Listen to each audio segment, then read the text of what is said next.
Hello guys, welcome to my channel. So today వచ్చేసి unstop POTD 21st June 2026 యొక్క problem solution approach.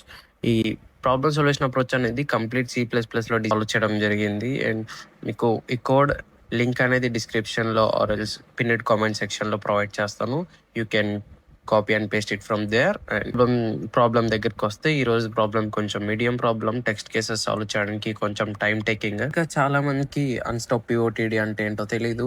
ఇంకా 30 days streaks ఎలా maintain చేయాలనేది కూడా కంప్లీట్గా తెలియదు. నేను నెక్స్ట్ వచ్చే వీడియోలో అన్‌స్టాప్ పిఓటిడి అంటే ఏంటి, దానికి ప్రాబ్లమ్ సొల్యూషన్స్ ఎలా సాల్వ్ చేయాలి, ఇంకా మీరు సబ్మిట్ చేసిన సొల్యూషన్ స్ట్రీక్ ఎలా కౌంట్ అవుతుందని ఇన్ డీటెయిల్గా తెలుగులో వీడియో చేసి పెడతాను. అండ్ మీరు 30 days స్ట్రీక్స్ కంప్లీట్ చేసిన తర్వాత మీరు మీ స్వాగ్స్ని ఎలా ఆర్డర్ చేసుకోవాలనేది కూడా నేను ఇంకో కంప్లీట్ ఇన్ డీటెయిల్ వీడియో చేసి పెడతాను. So stay tune for that's it for the video. Thanks for watching.